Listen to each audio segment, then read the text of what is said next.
नमस्कार dear students, care polytechnic की online class में आपका स्वागत है। तो स्टूडेंट्स, आज हम लोग समतल संबंधी प्रश्नों को हल करेंगे। इसके पहले की कक्षाओं में आप लोगों ने समतल से संबंधित सारे सूत्रों को पढ़ लिया। तो स्टूडेंट्स, आज हम लोग उसी कड़ी में हल कीजिए पार्ट 2 पेज नंबर 205 के आगे का प्रश्नों को हल करना शुरू करेंगे। स्टूडेंट्स, प्रश्नावली 14 में 1 से लेकर के 21 तक के सारे प्रश्न जो है पूरे सूत्र हैं, उठा करके पूरा सूत्र दिया गया है। तो स्टूडेंट्स, हम लोग इसीलिए सूत्र को ना डिस्कस करते हुए सीधे हल कीजिएगा पार्ट 2 जो है, उसमें सवाल नंबर 1 जो कि है समतल x + 2y - 2z = 9 से निर्देशांक अक्षों पर काटे गए अंतःखंडों को ज्ञात कीजिए। इसी में साथ ही साथ इस समतल पर लंब की दिक्कोज्याएं भी ज्ञात कीजिए। इस प्रकार का प्रश्न पूछा गया है। तो स्टूडेंट्स, इसको कैसे हल करेंगे वो आज समझते हैं। ठीक है डियर स्टूडेंट्स, तो चलिए क्लास प्रारंभ करते हैं। यहाँ पर दिया गया है समीकरण x + 2y - 2z = 9। x + 2y - 2z = 9। इसमें कहा है निर्देशांक अक्षों पर काटे गए अंतःखंड, यानी जब x अक्ष पर काटे गए अंतःखंड तब x = a होता है, इसी प्रकार से y = b होता है, इसी प्रकार से z = c होता है। ठीक है, x अक्ष पर कटा अंतःखंड x = a, y पर कटा अंतःखंड y = b, z पर कटा अंतःखंड z = c होता है। तब क्या होगा स्टूडेंट्स, जब यहाँ x का गुणांक 1 दिया है तो 1x = 9 हो जाएगा। उसी प्रकार से y का गुणांक 2y दिया है तो 2y = भी 9 हो जाएगा और z = 2z = भी 9 हो जाएगा। उस दशा में x = 9 आएगा और y = 9/2 आएगा। इसी प्रकार से z = -9/2, बल्कि x y z ना होकर के a = 9 होगा, b = 9/2 होगा और c = -9/2 होगा। उम्मीद है यह क्वेश्चन आपको समझ में आ गया होगा। यहाँ तक हो गया। ठीक है डियर स्टूडेंट्स, अब आगे बढ़ते हैं। इस समतल पर लंब की दिक्कोज्याएं भी ज्ञात कीजिए। तो दिक्कोज्याएं निकालने के लिए सबसे पहले हम लोग क्या निकालते हैं, √में a² + b² + c²। और चूंकि हम लोग यह समीकरण जो है ax + by + cz + d = 0 मान लेते हैं, तब यहाँ पर a = 1 होगा, b = 2 होगा, c = -2 होगा। इसी प्रकार से इसमें मान सकते हैं। तो दिक्कोज्या निकालने के लिए क्या करेंगे स्टूडेंट्स, इस प्रकार से देखिए, 1 का वर्ग + 2 का वर्ग + -2 का वर्ग, माने मिला जुला के आया करड़ी में 9, करड़ी में 9 का मान हो गया 3।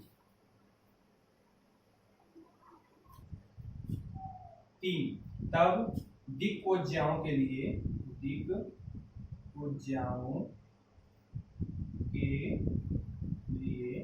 देखिए, दिक्कोज्याओं के लिए क्या होगा, जो x अक्ष का गुणांक है कितना है, 1 है, तो 1/3। ऐसे ही y अक्ष का गुणांक कितना है, 2, तो 2/3, और z अक्ष का गुणांक कितना है, -2/3। यह हमारे दिक्कोज्याएं होंगे और यह हमारा क्या होगा, यह हमारा होगा अक्षों पर काटे गए अंतःखंड। ठीक है डियर स्टूडेंट्स, अब दूसरा क्वेश्चन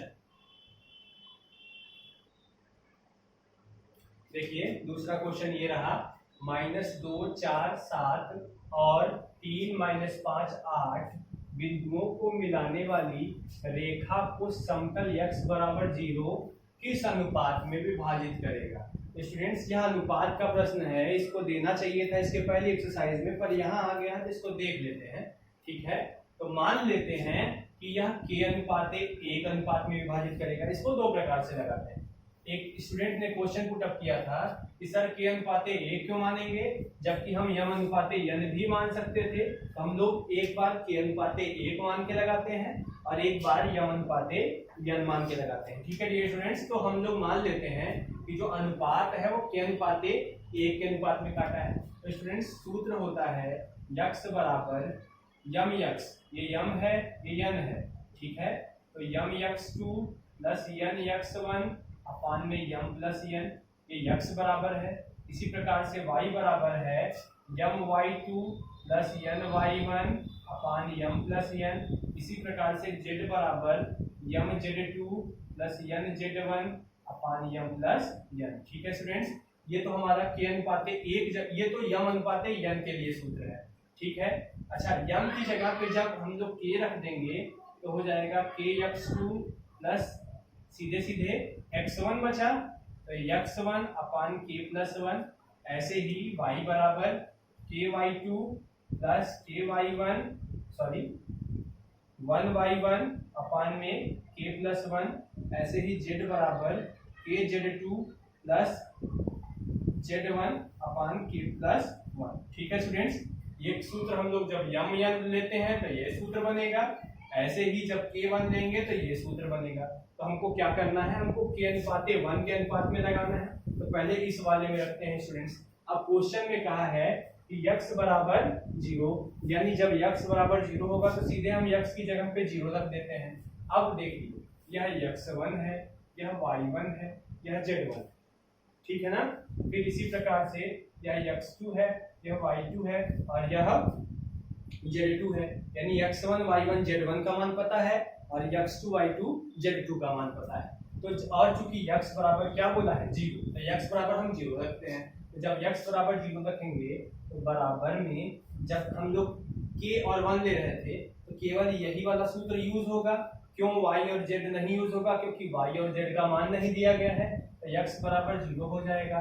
तो k x2 का मान कितना है, x2 का मान 3 है प्लस 1 x1 का मान -2 है और बटा में k प्लस 1 तिरछा गुणा k प्लस 1 का करेंगे तो k प्लस 1 का तिरछा गुणा जब 0 के साथ होता है तो यह सीधे हो जाएगा क्या 0 और बराबर बचेगा 3k और -2। उसी प्रकार से हम लोग क्या करते हैं -2 इस तरफ करेंगे तो 2 हो जाएगा बराबर 3k। तो k बराबर आ गया 2 बटा में 3। और चूंकि अनुपात किसमें कहा था, अनुपात कहा था k अनुपात 1 यानी 2 अनुपात 3, यही अभीष्ट आंसर होगा स्टूडेंट्स।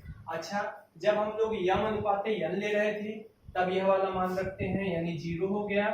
यम x2 का मान है 3, फिर n का मान 1 सॉरी n का मान n है, x1 का मान कितना है -2 है बटा में यम प्लस n तिरछा गुणा, जब तिरछा गुणा करेंगे तो यह 0 हो जाएगा बराबर 3m माइनस 2n, यानी 3m बराबर 2n हो गया।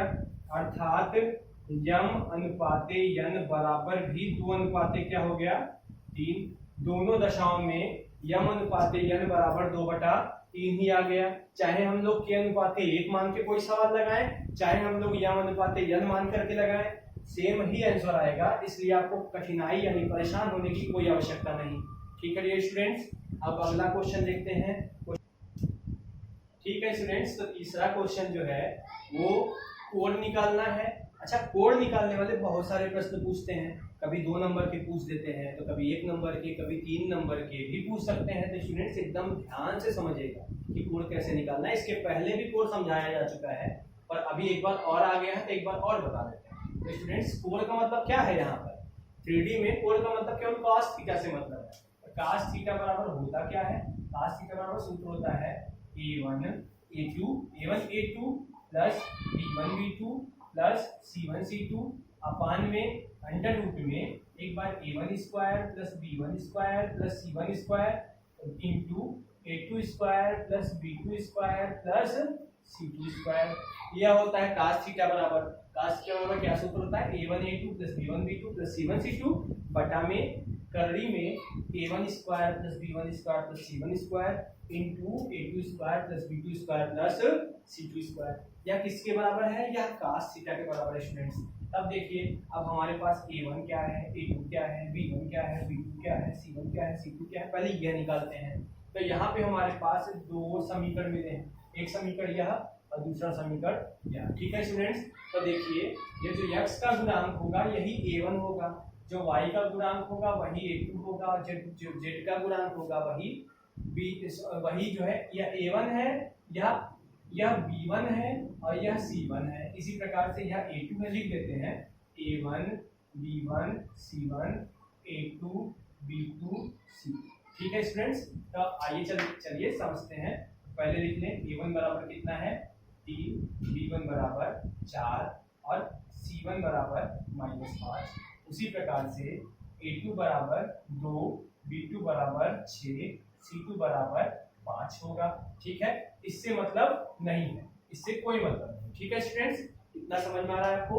देखिए फिर cos थीटा बराबर हो जाएगा A1 A2 माने 3 गुणे 2 प्लस B1 B2 माने 4 गुणे 6 प्लस C1 C2 -5 गुणे 5 और बटा में करड़ी में A1 स्क्वायर कितना है 3 का वर्ग प्लस B1 स्क्वायर माने 4 का वर्ग प्लस C1 स्क्वायर माने -5 का वर्ग और अगली कड़ी में A2 स्क्वायर माने 2 का वर्ग प्लस B2 स्क्वायर माने 6 का वर्ग प्लस C2 स्क्वायर माने 5 का वर्ग। तो हो गया 3 दूना 6, 6 चौक में 24 और 5 पच्चे 25 अपान में देखिए 3 त्रिका 9 4 चौक 16, 16 9 25 और 5 का वर्ग भी 25 होता है तो 25 25 50 हो गया गुणे फिर 2 दूना 4, 2 दूना 4 हो गया 6 चौक 36, 36 4 6 का वर्ग करेंगे तो 36 आएगा, 2 का वर्ग करेंगे तो 4 आएगा, 36 और 4 हो गया 40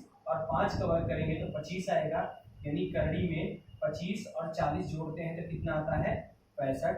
अब देखिए 24 6 30, 24 6 30, 30 में से 25 घटाएंगे तो 5 आएगा बटा में 50 और यहाँ करड़ी में 65 है तो 50 को लिख सकते हैं, क्या लिख सकते हैं 5 पच्चे 25, 25 दूना 50 और यहाँ 13 गुणे 5 लिख सकते हैं। यानी 5 बटा में 5 बाहर करड़ी में 130 यानी 5 जब बाहर होगा तो 2 होगा 13 पच्चे 65 गुना 130 तो 5 से 5 कटा 4 आ गया करड़ी में 130 यहाँ आया तो यह किसका मान है cos थीटा बराबर 1 बटा करड़ी में 130 तो थीटा बराबर आएगा cos इनवर्स 1 बटा करड़ी में 130। ठीक है डियर स्टूडेंट्स, उम्मीद है यह चीज आपको समझ में आ गई होगी। अच्छा देखिए यहाँ पर तीसरे वाले का जो आंसर दिया गया है वो π/2 है और यहाँ पे हल करने पे देख लेते हैं, एक बार मिला लेते हैं 3x + 4y - 5z बराबर 9, 2x + 6y + 5z यानी 3 गुना 6 हो गया, 6 चौक 24 हो गया और 5 पचे 25 हो गया। ठीक है स्टूडेंट्स, वैसे उम्मीद तो नहीं लग रही है कि कोई गलती होगी। वैसे एक बार आप लोग प्रयास करिएगा, हो सकता है अगर गलत हो गया हो, यानी सॉल्व करने पे आना चाहिए था 0, नहीं आ रहा है 0, हमारा जो आ रहा है हम लोग वही मान के लगाएंगे क्योंकि हो सकता है एक आध अंक इसमें आगे पीछे हो गया हो। ठीक है डियर स्टूडेंट्स, तो आज की क्लास यही समाप्त करते हैं। तीसरा क्वेश्चन ये रहा, इसका आंसर आता है 1 बटा करड़ी में 130।